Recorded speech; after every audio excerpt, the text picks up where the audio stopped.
اسلام آباد high court Ahmad فراد گمشدگی case میں sector commander ذاتی حیثیت میں طلب، آئندہ سماعت براہ راست نشر کرنے کا حکم جاری کر دیا۔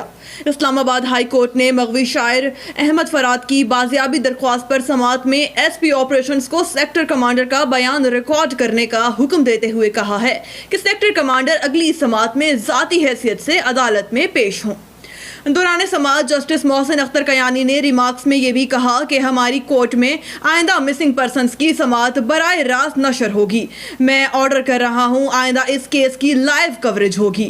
دوران سماعت عدالت نے ریمارکس دیے کہ جج نے قانون دیکھ کر فیصلہ کرنا ہے، بندہ بازیاب کر لینا معاملے کا حل نہیں ہے۔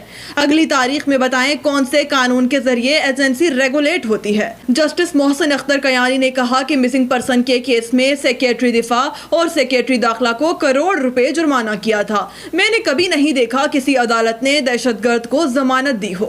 جسٹس محسن اختر کیانی کا کہنا تھا کہ مسنگ پرسنز کے کیسز میں اب لارجر بینچ میں بھجوانے کا کہوں گا۔ ایس ایس پی آپریشنز جمیل ظفر نے کہا کہ انٹیلیجنس بیورو پولیس کی معاونت کر رہی ہے، پولیس آئی بی سے ہی معاونت لیتی ہے۔ عدالت نے استفسار کیا کہ اگر پولیس کو پتہ لگ جائے کہ بندہ کسی اور ایجنسی کی تحویل میں ہے تو پھر کیا میکینزم ہے، جس پر آئی جی پولیس نے بتایا کہ سیکریٹری داخلے کے ذریعے سیکریٹری دفاع سے رابطہ کیا جاتا ہے۔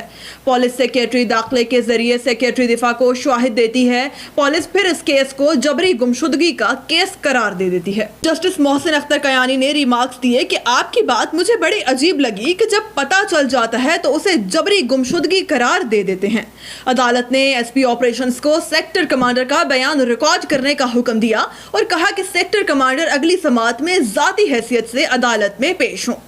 جسٹس محسن اختر کیانی نے کہا کہ میرا یہ ماننا ہے سیکٹر کمانڈر ایک ایس ایچ او کے برابر ہے، اس کو عدالت میں پیش ہوتے کوئی شرمندگی نہیں ہونی چاہیے۔ تمام ادارے قانون کے ماتحت ہیں، عدالتوں میں پیش ہونے سے کسی کی بے عزتی نہیں۔ عدالت نے احمد فراد کی مبینہ جبری گمشدگی سے متعلق درخواست پر مزید سماعت 29 مئی تک ملتوی کر دی۔